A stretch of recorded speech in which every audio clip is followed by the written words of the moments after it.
Hello. Well, here we are. It's October. I'm in a hoodie because it's starting to get a bit cooler. And I thought I'd share with you some of the things that I'm planning on reading for Black History Month.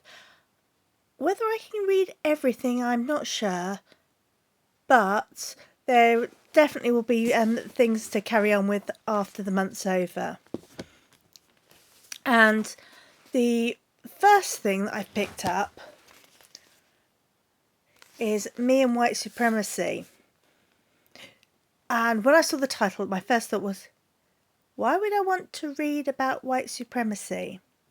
But actually, it's a book about recognising privilege and challenging racism, and written for a white audience to help me think through the structures and ideas that I've absorbed through my environment growing up. And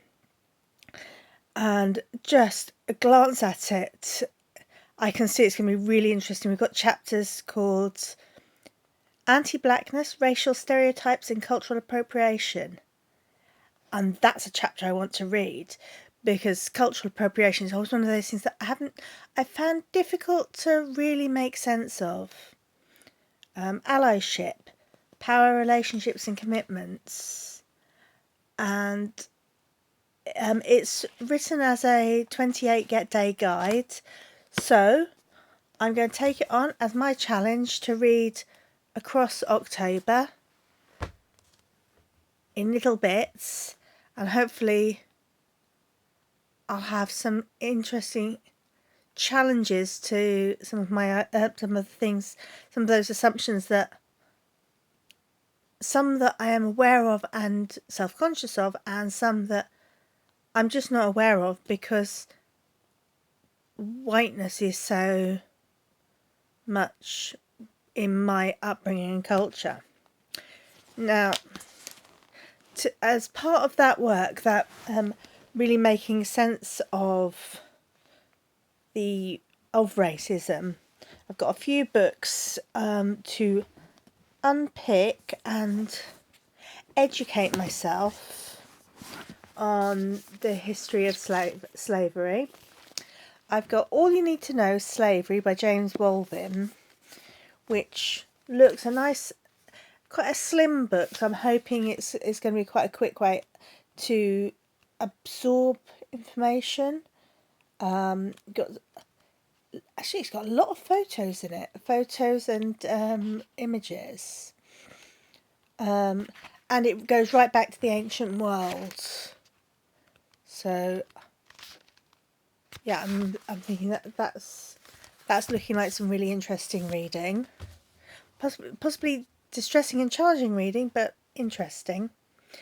And then I've got this one, which is Slavery by Jeremy Black, which is a history of global slavery and the horrors of it, going from pre-1500s and looking at in time bands, the Age of Conquest, 1500 to 1600, the spread of capitalist slavery, 16 to 1700, slavery before abolition, 1700 to 1780, Revolution, Abolitionism and Contrasting Fortunes of the Slave Trade and Slavery, 1780 to 1850, The End of Slavery, 1830 to 1930,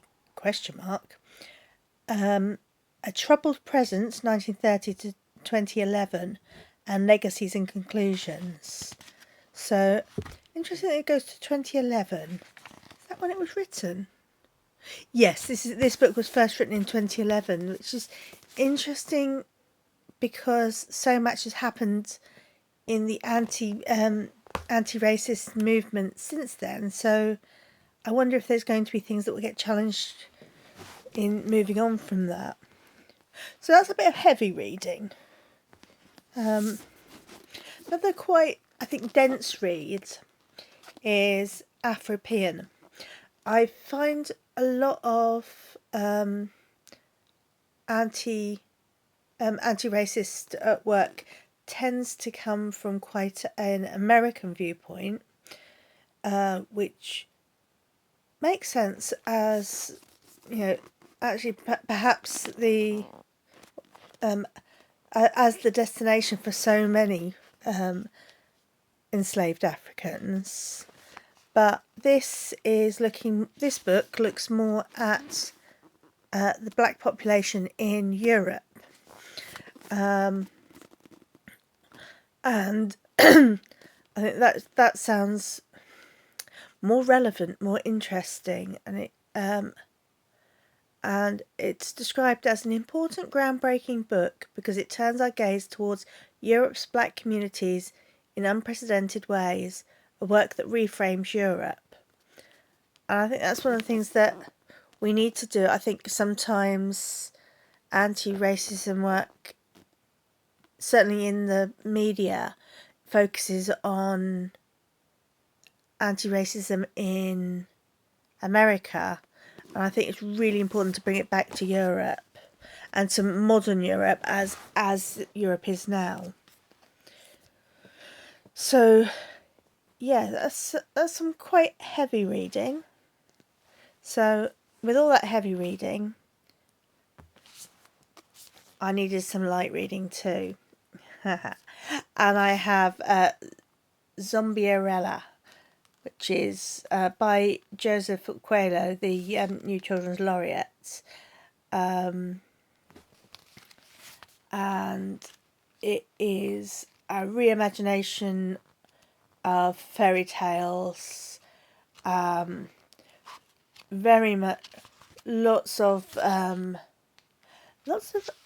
black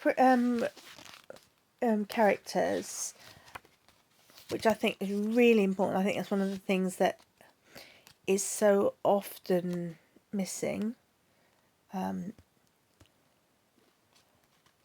But we all just to flick through, that looks really intriguing, and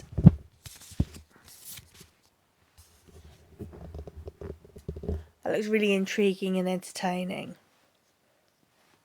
So back into the sort of more dense reading, I have Decolonizing Equity, which I think is a really I think that the decolonisation, I think, is a really important and interesting topic to look at.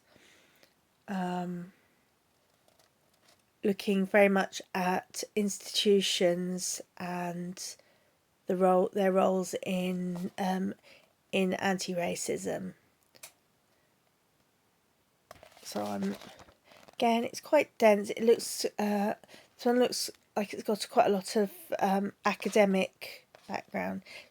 It's always nice when you pick up a non-fiction book and you can see long lists of references in the back, which tells you that that you're more likely to be getting something that is well researched and not just an opinion piece. So that's one I'm really interested to read. I'm wondering whether some of the non-fiction that I'm reading will be difficult to read as large chunks, or perhaps they're going to be things to dip in and out of.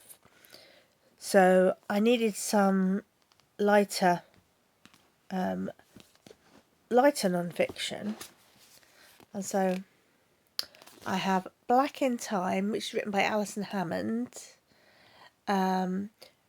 The most awesome Black Britons from yesterday to today. And the good thing is I can see that it's going all the way back to Roman times. This is written for a youth market. And it starts with, how many black people can you name from British history? Mary Seacole, Ida Aldridge, Pablo Funk, Walter Tull, Lillian Bader. Okay, I've got 1 out of 5. That's interesting. So I'm really hoping this is going to broaden my horizons a little bit and be some interesting things.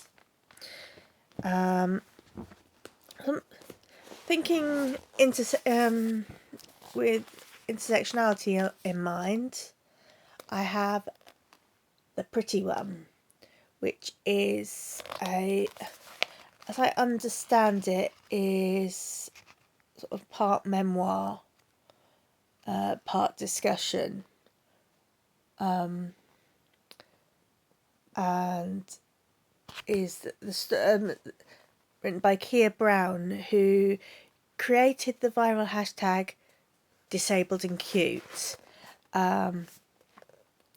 breaking down barriers around disability and sexuality.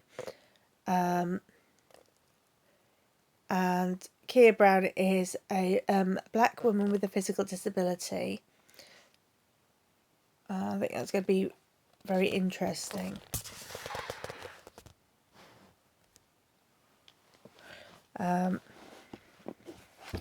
Another slightly dense non-fiction one. This is a Decolonial Feminism by Françoise Verger. I think that's how you pronounce it. I'm not too sure. I don't speak any French, but this is described as a powerful manifesto. So, and I'm a little bit daunted by it because the text size is very small, but I'm quite interested to see what's going to be within this. So I'm expecting this to be sort of more discussion and quite political feminism. So to balance that out, I have a book by one of my favourite children's TV presenters,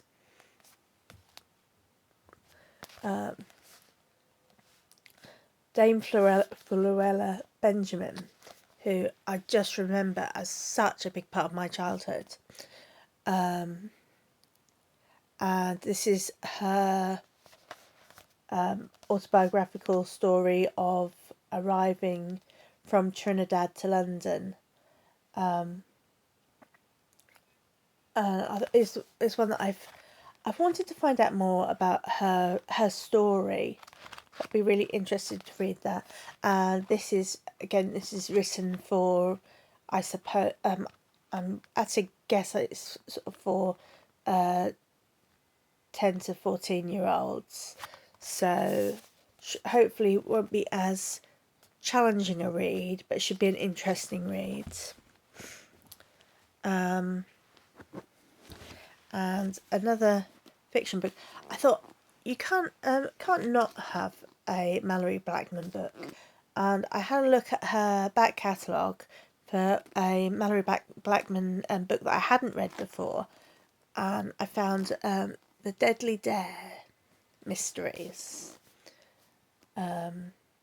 Strange things keep happening at Theo and Ricky's school. When Theo goes missing after a dare game turns deadly, Theo must find out how much the new girl, Angela, knows before it's too late. So it's a collection of 3 short adventures. So that's quite... again, that's written for a teen market, so I'm looking forward to that. And then I've got, again, going intersectionally, Deaf Education Abroad. Now, this book is a collection of interviews from across the world, and I think when considering the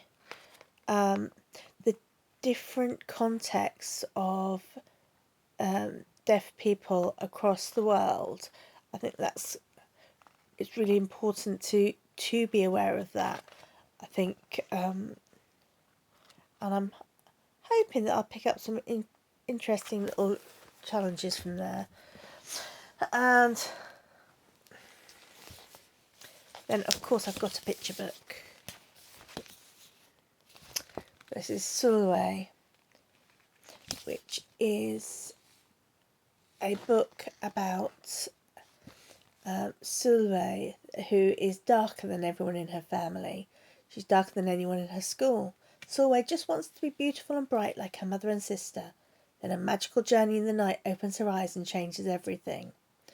So this is actually looking at colorism within the black community, and I think it's just, the illustrations are just beautiful. So and I will read that one and do a picture book review for that. And there's another interesting one just to dip it into, and hopefully not feel the need to read in large blocks. I have a timeline from Black history, Leaders, Legends and Legacies, which looks very accessible in the way it's written, designed. Each page contains a timeline. So we've got a timeline of Nelson Mandela's life, a timeline of Nina Simone's life. So lots of, I think I've got a lot of different ways of text being presented, and possibly the missing bit is I don't have poetry in this collection, so maybe I'll just cheat and call Stares and Whispers, which does contain work by black poets, but is primarily focused on deaf and disabled poets.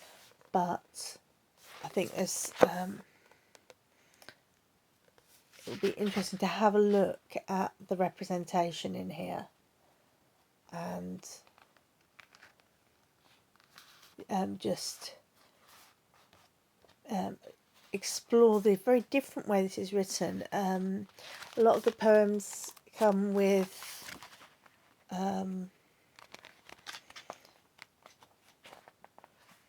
a link to a YouTube video with audio and captions. So it's quite an interesting way of presenting a poetry book. So I want to dive into that a little bit and spend some time with it. But a very mixed bunch of poets from all backgrounds. So I've got a lot of challenging myself to do, a lot of thinking, reading and thinking, but also some reading for fun too. I'll tell you how it goes. So, happy October, and let's dive in and learn more about Black history. And please, if you want to come back and hear how I get on with these books and find out a bit more about what's in them and how and my views, if you click on subscribe. Apparently you need to ring the bell as well to ensure that you see new videos. But I will feed back to you later. I'd love to hear what you're reading for Black History Month. Are you reading more fiction or are you reading more non-fiction? I think I'm quite non-fiction heavy this year, but I think that's actually a statement about where I am in my thinking and processing, in that I actually need to understand issues more. But please start conversation in the comments. I'd love to hear what you've got to say. And if you think that I'm missing something, please do challenge me. I think that's one of the important things, that we do challenge each other and ask those questions about the assumptions that we make. Anyway, goodbye. I better go to get some do some reading and cuddle up, cuddle up and stay warm. See you soon. Bye.